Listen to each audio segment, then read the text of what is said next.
Let us solve this given non-homogeneous higher order equation. As you can see, our g of x here, or the function that can be found on the right hand side, is exponential in nature.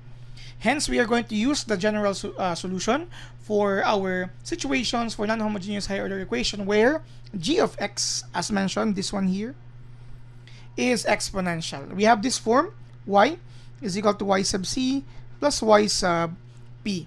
Now, y sub c is the complementary solution of this equation if our g of x is 0. So we're going to let later on the right-hand side to be 0, and hence we're going to use the same processes in solving homogeneous higher order equation.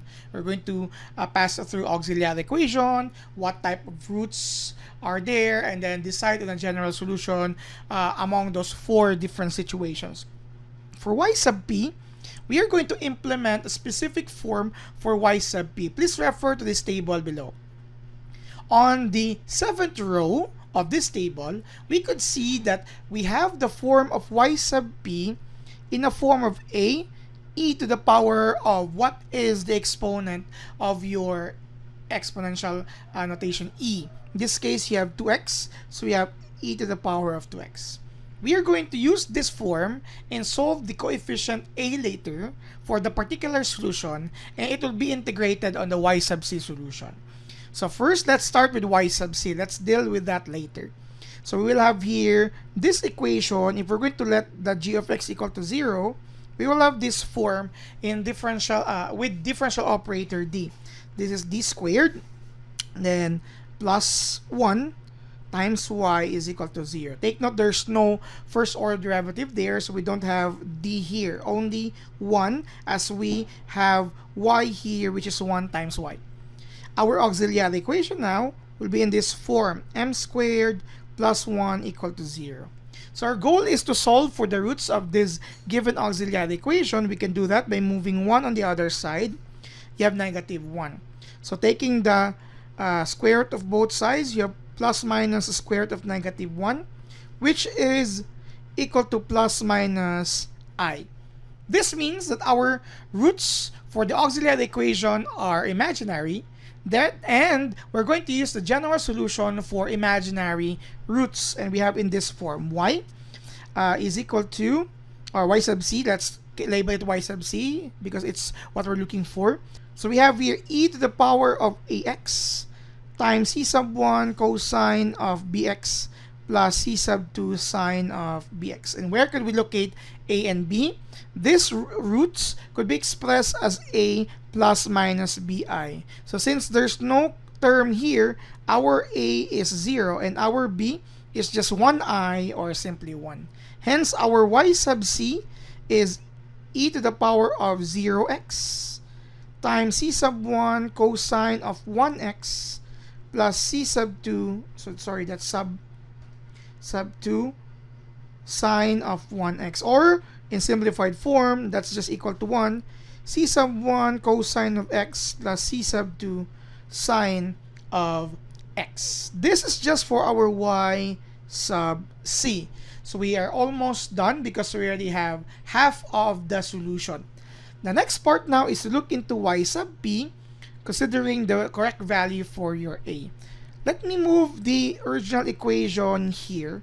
So we have y, or second order derivative y, plus y is equal to negative 9. Am I correct? Yeah. E to the power of 2x. And our y sub p is actually a e to the power of 2x. So we're going to substitute y sub p to y. That would mean for our second order derivative, we also need to come up with the second order derivative of y sub p. But first, let's have the first order derivative y sub p. Though it will not be used here, we need that to get the second order derivative. So the first order derivative is still constant.